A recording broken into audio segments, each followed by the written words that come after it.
Véritable success story de la radio Espace Guinée, les Grandes Gueules, détentrices des meilleurs scores radio en Guinée, de la meilleure émission talk show, a donné le créneau horaire du départ au bureau et du retour à la maison, récoltant depuis des années consécutives le titre d'émission la plus écoutée en Guinée, toutes catégories confondues.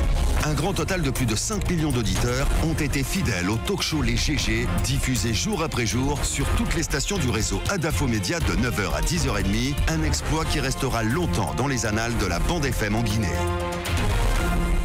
Encore un peu plus d'une demi-heure de plaisir et d'informations partagées avec vous, fidèles auditeurs de la 99.7 de Espace TV. Vous nous écoutez aussi en région sur Kanyazik, à Kindia, Zali FM, à Zérékoré, 99.7 dans la région de Bokeh et la 99 dans la région de Kankan. Bienvenue, nous continuons avec notre invité, toujours Monsieur Sidi Kimara, qui est secrétaire général de l'UGTG, qui est réquisitionné dans ce studio. Mafoudia Bangoura, tout à l'heure. Alors, dans le document que nous avons reçu, on peut lire également que vous demandez la dépolitisation de la caisse et surtout l'audit au niveau de cette caisse. Vous croyez vraiment à un audit à la Caisse nationale de sécurité sociale quand on sait que le président, M. Malik Sankon, est quand même puissant, hein? Déjà, pourquoi vous souhaitez l'audit? Est-ce qu'il n'y en a pas eu déjà? On vous écoute. En fait, par rapport à la dépolitisation, nous n'avons pas visé directement la caisse, on a dit la dépolitisation de l'administration. Je pense que quand le ministre Damanta est passé dans votre bureau l'autre fois, vous l'avez entendu dire à plusieurs reprises, mon camp. Nous, on a pensé que c'est un ministre de la République qui était au studio, ce n'était pas un ministre de la mouvance. Donc on sent jusqu'où le mal est parti. Il faut dire aux administrateurs que dans l'exercice de leurs fonctions, ils sont obligés d'observer leur neutralité. Aujourd'hui, quand vous arrivez au niveau de l'administration, même il y a des administrateurs qui ne se gênent pas de mettre la photo du président juste derrière leur bureau à la rentrée pour dire qu'ils sont de la mouvance. Eh bien là, si vous ne le faites pas, vous êtes viré. Hein? Non, mais en fait, je pense que ce n'est pas normal. Il faut dire que ce n'est pas normal. Dans l'exercice de votre fonction, vous ne devez pas trop faire ressentir votre appartenance à un parti politique. Les Grandes Gueules. Ce monsieur-là qui est assis avec une photo du professeur Alpha Condé derrière lui, quand un gars de l'UFDG se plante chez lui, il sait déjà que son sort est scellé. Il ne peut pas s'attendre à quelque chose parce qu'il sait que c'est un gars de la mouvance qu'il a devant lui. Il est tellement de la mouvance qu'il a décidé de mettre la photo du professeur derrière lui. Nous sommes d'accord que dans les locaux du parti qu'ils installent, ils mettent les photos du président de la République, c'est tout à fait normal. Mais au niveau de l'administration, il faut que les gens s'apprennent à observer leur neutralité. Par rapport à l'audit de la caisse, moi je vous dis que c'est possible parce que l'argent qui est à la caisse n'appartient pas à M. Sankon.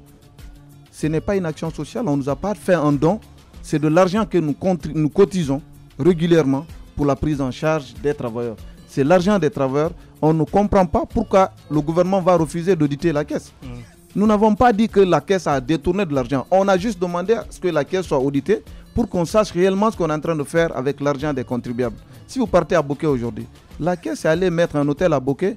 Depuis qu'ils ont construit cet hôtel, il n'y a pas un rat qui a passé la nuit dedans. Ça sert à quoi? La caisse est en train d'acheter les actions aujourd'hui dans les banques. Quand il y a des travailleurs qui sont malades, qui n'ont pas la chance d'avoir une prise en charge, qu'est-ce qu'on fait de cet argent que nous payons régulièrement à la caisse? On paye pour avoir une prise en charge parce que nous savons que nous travaillons. Un jour, il faut qu'on arrête de travailler. La force, là, on ne continuera pas de l'avoir. Un jour, on sera plus fort comme nous sommes aujourd'hui. Quand on va arrêter les pensions qu'on doit nous payer, si les gens se mettent à détourner ça aujourd'hui pour faire des achats des bâtiments à l'extérieur du pays ou acheter des actions dans les banques, c'est le moment où on doit se lever tous pour dire il faut que ces gens-là arrêtent parce que trop, c'est trop. Jacques? Alors, Monsieur Mara, le 19, donc, vous appelez à une grève. J'ai envie de comprendre, je vais vous poser une question en deux volets. Ça va ressembler à quoi une grève des ouvriers de Guinée? Parce que c'est la classe ouvrière. On sait, les enseignants, quand ils grèvent, ils ne partent pas en classe. Vous, ça va ressembler à quoi? Et la seconde question, le second volet donc, de la question, puisque déjà, il y a beaucoup de vos syndiqués qui se font virer, licencier, donc, parce qu'ils ont tout simplement voulu mettre des structures syndicales dans les entreprises. Est-ce que vous n'avez aucune crainte? Parce que j'ai comme l'impression que vous n'avez aucune issue, quoi. Vous n'avez pas à qui vous référez. Est-ce que vous n'avez pas une crainte que cette grève conduise finalement au licenciement de tous les travailleurs? Il y a tellement de demandes d'emploi en Guinée que les entreprises se tournent vers d'autres personnes. Aujourd'hui que le droit de grève est consacré. Normalement, si le changement qu'on nous a promis depuis 2010 est une réalité, on ne doit plus licencier un Guinéen parce qu'il est allé en grève. C'est la grève sauvage qui est prohibée. Donc tout travailleur qui va en grève après avoir observé une procédure ne doit en principe pas être licencié à cause de ce qu'il entreprend. Pour revenir au problème d'emploi, j'ai malheureusement eu la chance d'écouter quelque chose, je pense que ça fait juste une semaine, le ministre des Mines qui parlait de 10 000 emplois créés du côté de Bokeh. Mais quand vous arrivez aujourd'hui à Bokeh, vous voyez l'impact de ces 10 000 emplois. Vous vous posez la question réellement dans quelle direction ils ont eu à faire ce travail. Parce que les gens sont en train de travailler aujourd'hui, les jeunes travaillent pour enrichir des escrocs. Vous travaillez tout au long du mois, vous avez des escrocs qui sont à Conakry qui n'arrivent à Bokeh que pour payer le salaire et puis revenir à Conakry.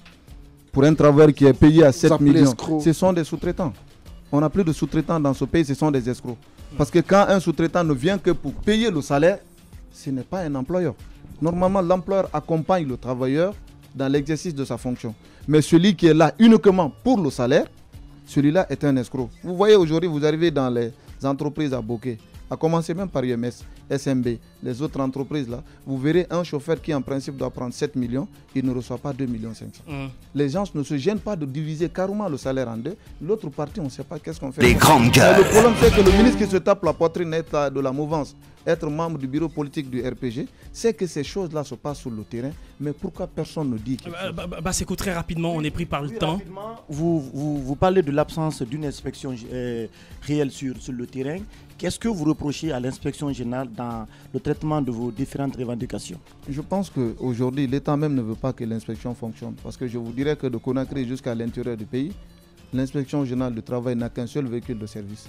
Dernière Pour question. Un pays qui a fait une déclaration même, je ne dirais pas que c'est juste. De Conakry jusqu'à l'intérieur, après leur recensement, ils nous ont dit qu'il y a 2000 entreprises qui sont dans le répertoire. Mais aujourd'hui, encore de Conakry jusqu'à Lola, quand on vous dit que l'inspection générale du travail n'a qu'un seul véhicule, au moment où le professeur, dans sa gentillesse, est allé jusqu'à donner des véhicules aux rappeurs, on se dit que tout simplement, il ne veut pas que l'inspection fonctionne. Les grandes gueules. Toute dernière question, à laquelle vous n'avez pas répondu par rapport à la nature de la grève du lundi. Ça va se faire comment? Et l'autre question, on se souvient de cette rencontre assez Sékou avec le président Alpha Condé, Damantan et autres. À l'époque, Alpha Condé avait pris des engagements par rapport à la sécurité des travailleurs sur les chantiers. Qu'est-ce qu'il y en est? En fait, c'est ce qui fatigue aujourd'hui les Guinéens. Pas plus tard qu'avant-hier, on a eu un accident encore sur le terrain. Nous allons encore informer monsieur le ministre. Mais le travailleur là n'aura que ses yeux pour pleurer. Il y a juste un mois, il a eu un accident. Le médecin était obligé carrément de sectionner son pied parce que l'employeur a refusé de payer 12 millions. Celui-là qui est couché aujourd'hui, il est au camp Samori, vous pouvez aller voir son état. Il a les reins cassés, le pied et la main. Mais nous continuons toujours à informer ces gens. Malgré les instructions du chef de l'État, il ne se passera rien du tout. Parce que nous avons comme l'impression qu'il y a deux niveaux d'instruction. Ce qui se dit en public et ce qui se passe dans les coulisses. Si réellement un président de la République prend une décision et qu'il voit que ce n'est pas appliqué sur le terrain, au retour, si c'est lui-même, c'est venu de lui, il doit pouvoir sanctionner. Mais si ça se passe et qu'on continue à enregistrer, parce que tout le monde a parlé du cas de Kagbele, tout le monde a vu le cas de Kagbele, le président même s'est prononcé sur le cas, mais après il n'y a pas eu de sanction. Donc pour revenir à la question de mon frère, vous savez que le syndicat a plusieurs formes de grève. On peut faire des piquets de grève. Nous pouvons décider aujourd'hui d'organiser des marches. On peut faire la grève à des chaises vides. Nous attendrons de voir quelle est la forme la plus appropriée que nous pourrons utiliser parce que nous avons affaire à des personnes qui, pour nous, ne veulent plus rien entendre. Vous avez suivi la dernière sortie du gouvernement. Au lieu d'appeler Souma, ils ont préféré encore appeler les syndicalistes bénis oui pour dire qu'ils ouvrent les négociations. Celui qui a déclenché la grève, on le laisse de côté. On appelle d'autres personnes pour redorer leur blason, comme pour dire au travers, c'est avec eux seulement que vous pourrez trouver la solution à vos problèmes. C'est avec eux que nous allons discuter. Donc nous avons l'impression que nous trouvons déjà des gens qui ne veulent pas discuter ou qui n'ont plus rien à proposer à la classe ouvrière guinéenne. Donc nous trouverons des formes les plus appropriées pour faire en sorte que nous restons légalistes. Monsieur Sidi Kimara, je vous rappelle que vous êtes secrétaire général de l'UGTG. Merci d'être venu nous voir ce matin. Encore une fois, bon courage. Nous continuons cette émission. Monsieur Antoine Kourma, on a écouté monsieur Sidi Kimara. Votre réaction vis-à-vis de l'état de santé du travail en Guinée, c'est quand même beaucoup d'injustice. justice, il y a le cas de la forêt forte en Zérékorine qui n'a pas pu rappeler. Il y a assez de choses comme cela qui se passent dans le monde des ouvriers. On se rappelle de ces propos de Malick Sankan au siège du RPG. C'était justement parce que les travailleurs étaient allés manifester devant la Caisse nationale de sécurité sociale par rapport à leur prise en charge. Et donc, si aujourd'hui nous voyons qu'il y a une grève en vue, c'est important que l'État prennent cela au sérieux. Il y a déjà un problème dans le monde de l'éducation. Si les ouvriers partent en grève, j'imagine comment l'État, encore une fois, va y faire face. Mais Damantan, encore une fois, est cité dans cette affaire. C'est important que Damantan, tout de même, essaie un peu de revoir ses façons de faire par rapport aux travailleurs guinéens. Parce que ça devient trop, en fin de compte. Les dénonciations à son encontre. Jacques, on a l'impression que le gouvernement aime les grèves. Hein? Le gouvernement... Mais en tout cas, les on mouvements, a l'impression qu'ils aiment les mouvements, oui, les il faut souvent qu'il y ait dans l'eau trouble. Mais après tout, c'est pas pour apporter une solution, hein, parce que moi, ce que je vois dans la communication de Mara et tout ce qu'on voit tous les jours dans les entreprises, c'est que le travailleur guinéen n'est pas protégé.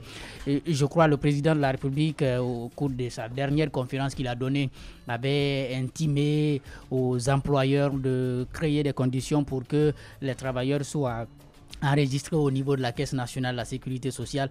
Mais aujourd'hui, avec ce que je viens d'entendre, je me demande à quoi bon, ça va servir à quoi si vous êtes enregistré à la Caisse nationale de la sécurité sociale. Parce que si l'institution reste comme telle, elle n'est pas auditée, elle fonctionne aux humeurs du directeur général, ça devient vraiment un véritable problème. Je crois qu'il faut soigner le secteur. Il y a un hôpital au sein de cette institution, la Caisse nationale de la sécurité sociale. Est-ce qu'il y a véritablement une prise en charge des travailleurs de ce côté-là? Je ne sais pas c'est à quelle proportion, mais je crois on prend quelques travailleurs en charge, mais je me demande c'est à quelle proportion. Parce que souvent on dit si vous ne cotisez pas beaucoup, on ne peut pas intervenir pour vous à une certaine dimension, à une certaine hauteur. Alors que les ouvriers sont maltraités. Les grandes gueules. Auditer la Caisse nationale de sécurité sociale, selon vous, Bassekou, c'est possible quand on sait que Malick Sankan... Je pense que Malick Sankan, le directeur général de la Caisse nationale de la sécurité sociale, doit s'expliquer, doit répondre de toutes ces accusations aujourd'hui qui pèsent contre son institution. Mais Sidiki Mara, dans son intervention, est revenu sur un élément essentiel, un élément capital. Il s'agit des accidents de travail enregistrés au niveau du secteur des BTP. Dans la société minière dans la zone minière de Bokeh, vous savez, il y a plusieurs entreprises qui font l'exploitation minière. Il y a beaucoup d'ouvriers, beaucoup d'employés qui sont victimes d'accidents de travail. Et il n'y a pas plus de 2 mois, il y a eu des manifestations de ce côté jusqu'à Tannen ici, et des ouvriers qui demandent un meilleur traitement salarial, une meilleure l'amélioration des conditions de travail. Je pense que le gouvernement ne doit pas avoir une attitude à avoir comme la sourde oreille par rapport aux problèmes qui sont posés par les travailleurs, parce qu'on est déjà dans une grève qui concerne le secteur de l'enseignement pré-universitaire. Alors si c'est les ouvriers qui décident aussi de déclencher une nouvelle grève en Guinée, je ne sais pas comment on va pouvoir gérer tout cela. Alors, donc il est temps vraiment d'aller à la négociation, d'aller à la concertation avec ces syndicalistes-là pour trouver une solution avant que la grève là ne soit déclenchée. 30 secondes, d'aller à la concertation, non, mais de réagir conséquemment, parce que ce qu'ils demandent, entre autres, c'est qu'on surveille, qu'il y ait une meilleure gouvernance quand on parle de ces travailleurs, que les travailleurs soient pris en charge. Il y a tellement de choses qui sont énumérées ici qu'on n'a pas besoin, si on veut, d'appeler le gouvernement à faire des concessions, parce que là, il s'agit juste de bien gérer. Après, il a dit quelque chose à la fin, moi, qui me laisse, si on veut, sur ma faim. Bon, pas sur ma faim, mais qui me désole un peu. Il dit, ces gens-là, on va y aller, mais on a l'impression qu'ils ne vont pas nous entendre. Ça veut tout dire déjà. Donc, attendons de voir. Espérons quand même qu'il y aura... C'est l'espoir on peut garder. Mais sinon, pour moi, à mon sens, il n'y a rien de compliqué dans ce qui est dit ici. Il suffit d'encourager la bonne gouvernance et de garantir le bien-être des Guinéens. Très bien. On va partir avec nos invités. Toastmaster International, cette association à but non lucratif, depuis 1924, a aidé des centaines de milliers de personnes à acquérir la confiance nécessaire pour prendre la parole en public et affiner leur leadership à travers une méthode mondialement reconnue. Avec sa représentation en Guinée, qu'est-ce qui est fait? Nous avons dans ce studio Madame Déborah Yao, Toastmaster International, directrice secteur 2, si j'y arrive, et Monsieur Thomas Kakpo, coach associé. Bonjour, Madame. Monsieur. Bonjour, Monsieur Thomas. Bonjour à vous. Alors, parlez-nous un peu de cette organisation, Toastmasters. Que faites-vous réellement et quel est le but recherché en permettant à chaque individu d'améliorer sa prise de parole en public? Alors, il n'est de richesse que d'hommes, comme on le dit souvent. La richesse d'un peuple repose sur sa capacité également à s'exprimer et à prendre la parole pour s'exprimer. Et je pense que cette émission n'aurait pas raison d'être si les auditeurs n'écoutaient pas et si les personnes ne venaient pas parler pour s'exprimer. Et prendre la parole en public, tout le monde le sait, c'est la première phobie dans le monde. On dit souvent, demande-moi tout ce que tu veux, mais ne me demande pas de parler devant eux. Donc prendre la parole en public, ça prend. Ça prend et souvent, on cherche l'école où aller l'apprendre. Mais c'est l'école de la vie. C'est tous les jours, c'est la pratique. Donc Toastmasters International a pour but de former tout un chacun à cette prise de parole en public avec de l'aisance. Lorsqu'on prend la parole en public, parfois, le geste est parole. Un seul geste peut déclencher une guerre. Une personne prend la parole et à la télé, se tait un moment et fait un geste. Tout le monde est choqué parce que ce geste-là veut tout dire. Donc attention aux gestes qu'on fait. Mais parfois, lorsqu'on n'entend pas la personne, la gestuelle peut permettre de deviner ce qu'on est en train de dire. Donc Toastmasters International a mis en place des clubs d'art oratoire pour permettre à ses membres de se coacher et prendre la parole en public et s'exprimer aisément. Il n'y a pas de professeur, il n'y a pas d'élève. C'est un creuset où on apprend par la pratique. Madame Déborah, où vous retrouvez ici à Conakry et comment participer? C'est très important de le savoir. À Conakry, nous avons 3 clubs.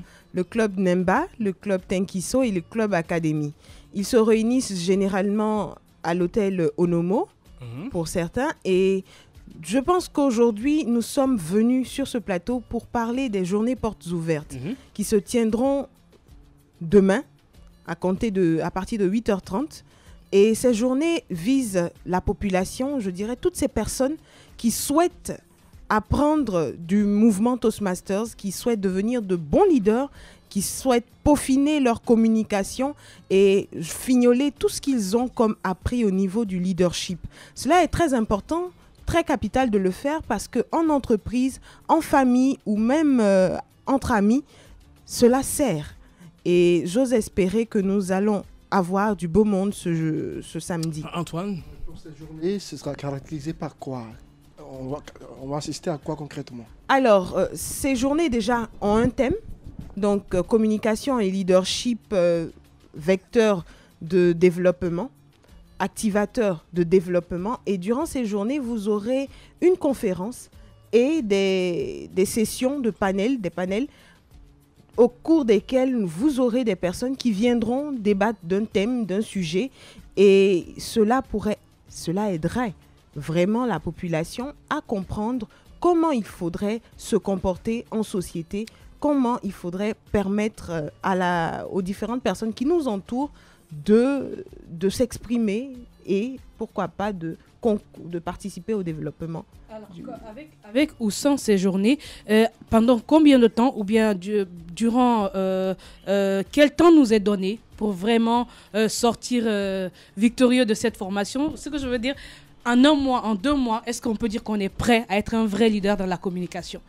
Alors, être un leader dans la communication, c'est 2 choses complètement différentes. Je vais répondre à votre question sur déjà la base de la communication. Est-ce que en 2 mois, en 3 mois, on peut avoir une aisance de prise de parole en public? C'est possible, tout dépend de la volonté de chacun.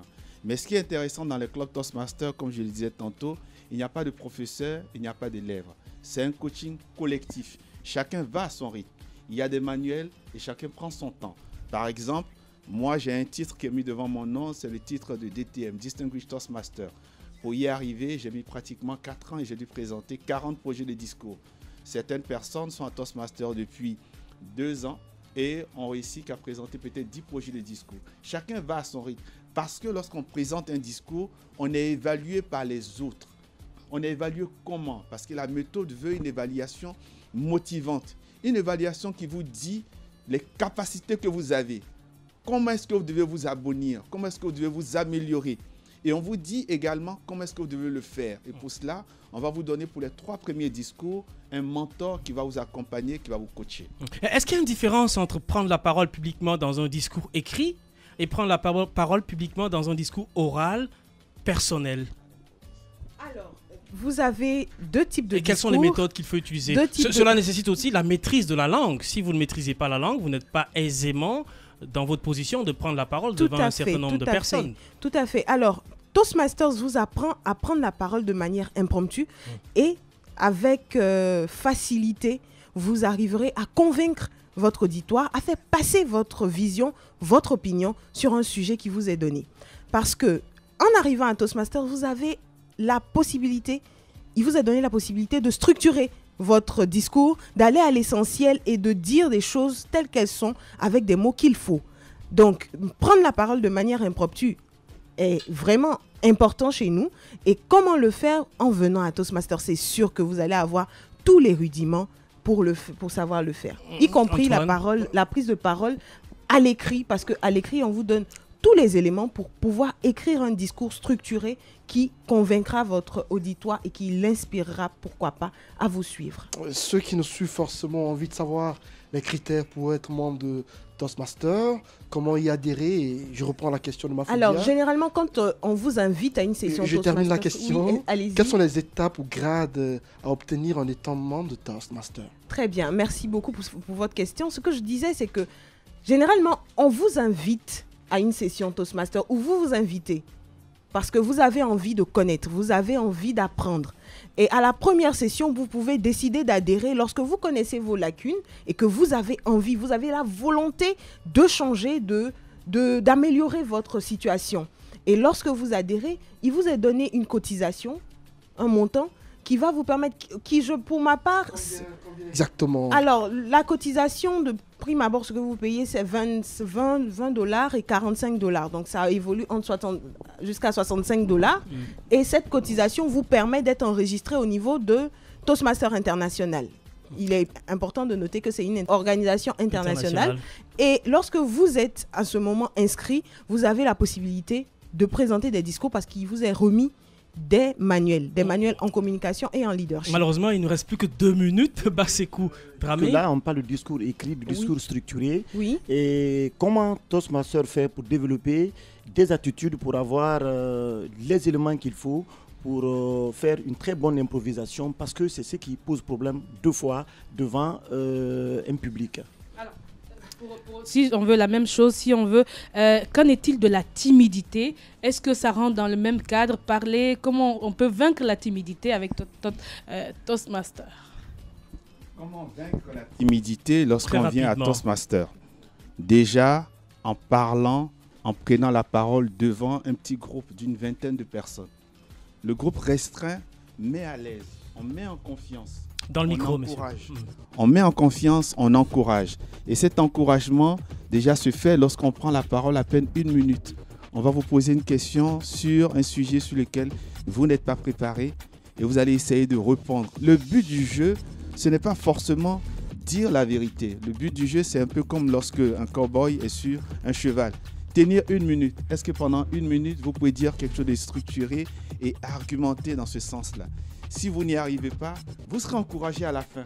Parce qu'à chaque fois que vous êtes à une session Toastmasters, on vous ovationne, on vous applaudit et on vous encourage à mieux faire et un coaching accompagne. 30 secondes, madame. Je vais répondre à la préoccupation de monsieur. On évolue par palier de 10 discours. Donc, vous avez le premier grade qui est celui de communicateur compétent, ensuite de communicateur avancé bronze, ensuite communicateur avancé argent, et communicateur avancé or. Est-ce que Barack Obama est une référence chez vous? Oui, Barack Obama est une référence. Malheureusement, c'est la fin de cette émission. Je vous rappelle que nous étions avec Toastmasters, représenté ici par Madame Déborah Théo. Elle est directrice du secteur 2. Monsieur Thomas Kakpo, coach associé. Pour participer à vos séances de formation, vous pouvez appeler à ce numéro 622 81 60 62, 622 15 18 12. Ces numéros s'afficheront évidemment en bas de l'écran. C'est un plaisir pour moi de vous avoir conduit jusqu'à cette heure-ci. Les GG, c'est la fin pour aujourd'hui. J'aurai le plaisir de vous retrouver lundi, mais ce sera à la commande le turbo. Merci, gardez la tête haute.